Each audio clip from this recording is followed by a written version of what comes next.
दो भाइयों में गाय का बंटवारा। ये कहानी है लखीमपुर गांव में रहने वाले दो भाई गोपाल और किशन की।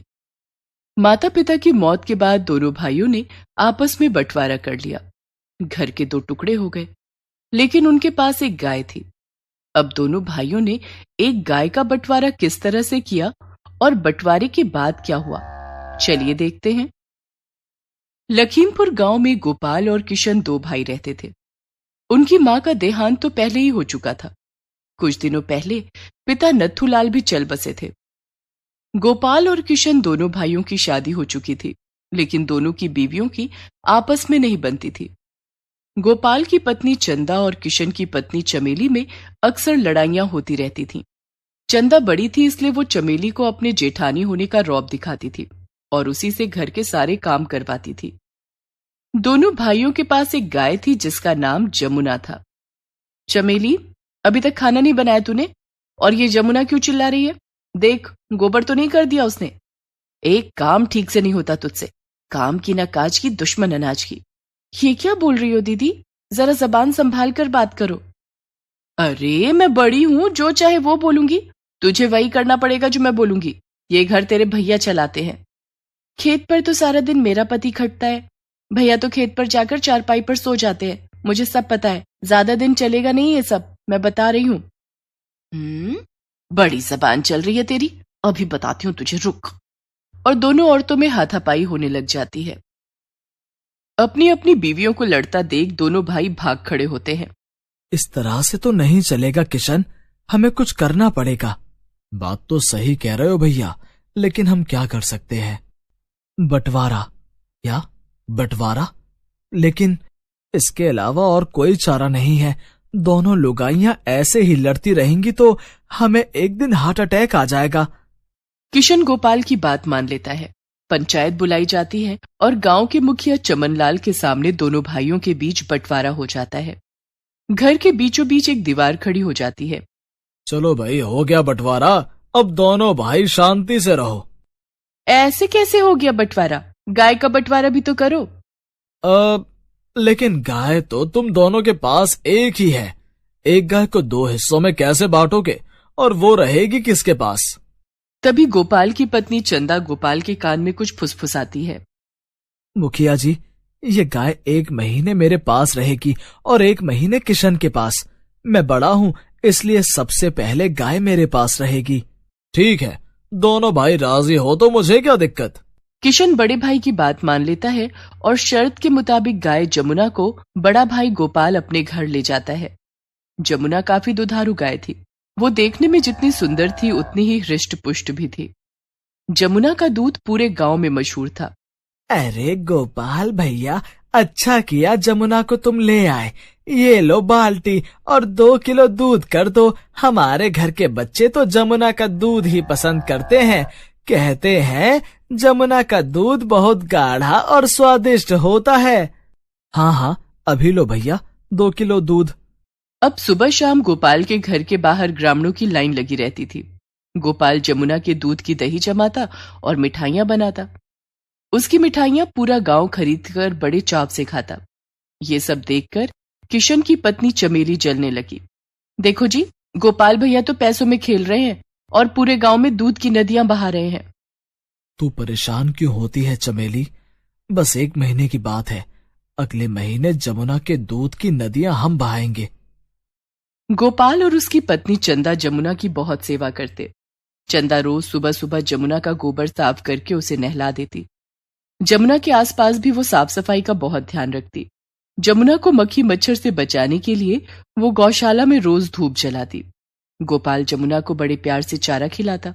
खा, भरपेट चारा खा। ये ले, तेरे लिए गुड़ और खल्ली भी लाया हूँ। खूब खा, जी भर के खा। दोनों पति पत्नी का प्यार देखकर जमुना भी उनसे बहुत खुश थी। इसी तरह एक एक करके दिन बीत गए और 1 महीना बीत गया। अगले महीने की 1 तारीख को किशन अपने बड़े भाई गोपाल के घर आया। भाई किशन, कैसे हो? मैं तो ठीक हूँ भैया, आप कैसे हैं? तभी पीछे से किशन की पत्नी चमेली वहां आ जाती है और किशन से कहती है, सीधे सीधे काम की बात क्यों नहीं करते कि जमुना को लेने आए हो? चमेली ये बात इतनी जोर से बोलती है कि गोपाल सुन लेता है। हाँ हाँ भाई किशन, जमुना को ले जाओ। अब 1 महीने के लिए जमुना तुम्हारे पास रहेगी। गोपाल के इतना कहते ही चमेली झटपट यमुना को खूंटे से अलग कर देती है और अपने घर ले जाती है।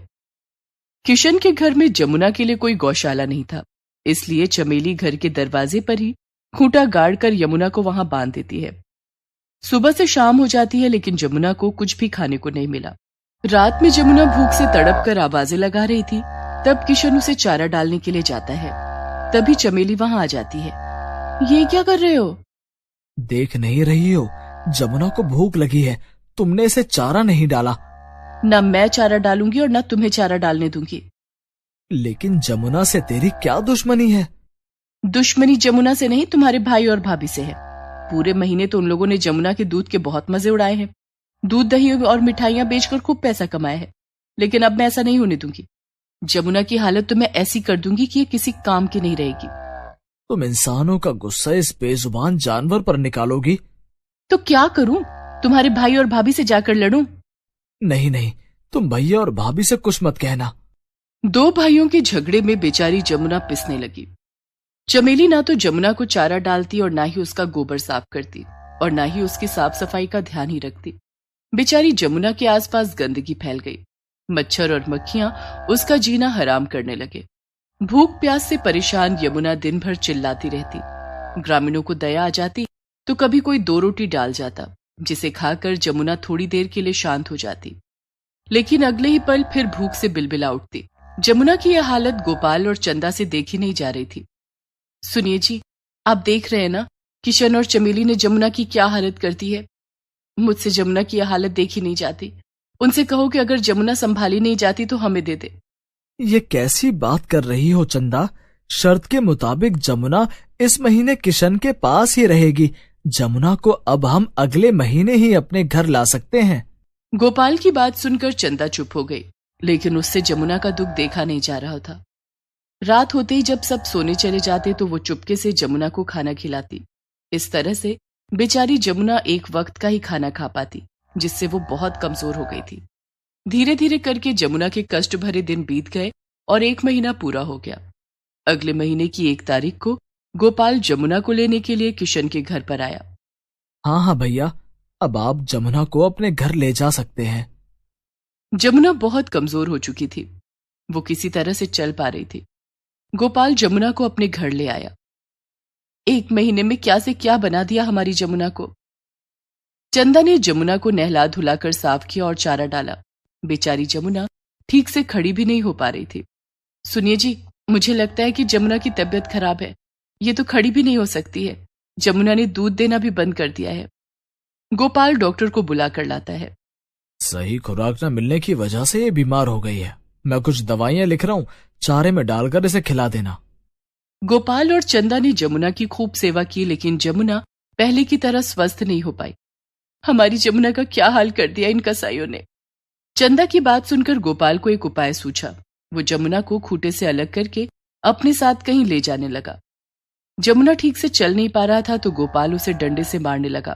तभी वहां से मुखिया चमनलाल गुजर रहे थे। अरे गोपाल, जमुना को डंडे क्यों मार रहे हो? ये तो पहले ही अधमरी हो गई है। तुम्हारे माता पिता ने इसे अपने बच्चों की तरह पाला है और तुम दोनों भाइयों ने इसकी ये हालत कर दी। हमारे बीच में ना पड़ो चाचा जी। जमुना अब किसी काम की नहीं रही। मैं इसे बेचने के लिए ले जा रहा हूँ। कहाँ बेचोगे इसे? इसे अब कौन खरीदेगा? कसाई के हाथों बेच दूंगा। जीते जी तो अब ये किसी काम ना आएगी, मर के तो काम आएगी। मुखिया चमनलाल चिल्लाने लगे। राम राम राम, ऐसे कैसे कसाई को बेच दोगे? इसका बंटवारा मैंने करवाया था। अब इस बात का फैसला मैं भी करूंगा, वो भी पंचायत के सामने। अगले दिन पंचायत बुलाई गई। दोनों भाई अपनी अपनी पत्नियों के साथ पंचायत के सामने हाजिर हुए। हाँ तो गोपाल, तुम जमुना को कसाई के हाथों क्यों बेचना चाहते हो? ये गाय तुम्हारे माता पिता की आखिरी निशानी है।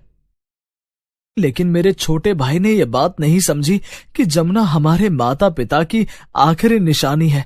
ये महीना पूरा होते ही जमुना को अगले महीने कसाई के पास जाना है, जो उसे तिल तिल कर मौत देगा। जमुना रोज भूख से तड़प तड़प कर मरेगी। इससे तो अच्छा है कि जमुना एक बार में ही मर जाए। इतना कहते ही गोपाल फूट फूट कर रोने लगता है। गोपाल की बात सुनकर छोटे भाई किशन को उसकी गलती का एहसास होता है कि उसने क्यों नहीं अपनी पत्नी चमेली को जमुना के साथ बुरा करने से रोका। किशन और चमेली दोनों ही बहुत शर्मिंदा होते हैं। भैया मुझे माफ कर दो, गलती मेरी है। मैं भूल गया था कि गौ माता होती है और जमुना को तो हमने हमेशा अपने घर की लक्ष्मी माना है। मैं जमुना को अपने साथ लेकर गया था, सारी उसकी जिम्मेदारी मेरी थी। मैं अपनी जिम्मेदारी नहीं निभा पाया। जमुना की इस हालत का जिम्मेदार मैं हूँ। हमने आपसी झगड़े में एक बेजुबान के साथ बुरा बर्ताव किया। आज से जमुना हम दोनों की है। जमुना का बंटवारा नहीं होगा। मैं तो कहता हूँ कि हमारे घर का ही बंटवारा नहीं होगा। हम एक साथ रहेंगे और जिन्हें ये मंजूर नहीं वो हमें छोड़कर जा सकता है। ऐसा कहकर किशन ने अपनी पत्नी चमेली की तरफ देखा। चमेली किशन का इशारा समझ गई। पंचायत के सामने दोनों भाई एक दूसरे के गले मिले और हमेशा साथ रहने का वादा किया। घर के बीचों बीच बनी दीवार उसी दिन तोड़ दी गई। अब जमुना का ख्याल दोनों भाई मिलकर रखने लगे।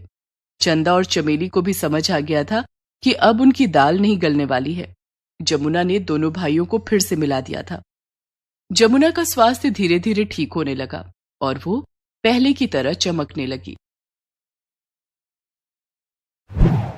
Please subscribe this channel.